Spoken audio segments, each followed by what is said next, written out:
Cric-crac, le conte est hors du sac. L'oiseau qui faisait des tempêtes. Une famille d'Indiens vivait au bord de la mer. Il y avait les parents et leurs 2 fils qui étaient eux-mêmes pères de famille. C'étaient des pêcheurs et ils aimaient manger du poisson, surtout de l'anguille de mer. Un jour, une tempête se leva.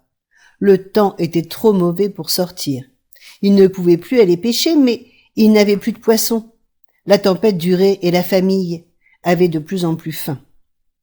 Finalement, le vieux père dit à un de ses fils d'aller sur la plage pour essayer de trouver un poisson échoué sur le sable ou quelque chose d'autre à manger. Le plus jeune des 2, pendant ce temps, s'éloigna sur les rochers pour essayer de pêcher à la ligne. Il s'avança jusqu'à un endroit où le vent soufflait très fort. Et là, il découvrit ce qui provoquait la tempête. Sur un bloc de rocher, un gros oiseau, le roi des orages, était perché. C'était lui qui, en battant des ailes, donnait naissance au vent et faisait la tempête. Alors l'Indien imagina une ruse. Il dit au gros oiseau, avec respect, « Grand-père, as-tu froid ?» « Non, répondit l'oiseau.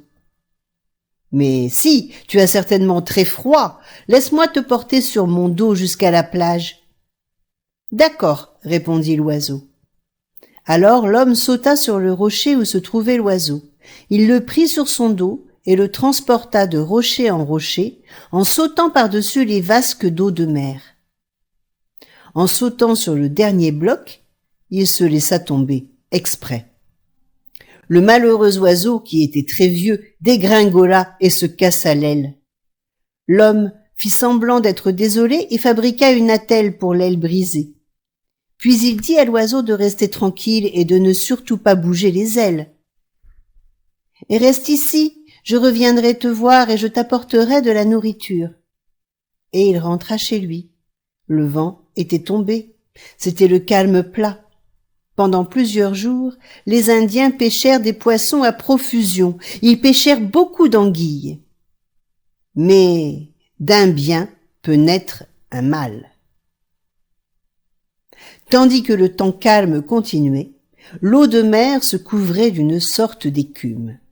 Cette écume troublait l'eau, et il ne pouvait plus voir les anguilles pour les attraper au harpon. Il fallait trouver une solution. On alla voir l'oiseau. Son aile était guérie, et il pouvait de nouveau s'en servir. Alors les Indiens lui demandèrent de battre à nouveau des ailes, mais lentement et doucement, sinon l'aile qui avait été brisée se blesserait à nouveau. Désormais, un vent modéré souffla sur cette côte, et les Indiens vécurent heureux. Cric-crac, le conte est dans le sac.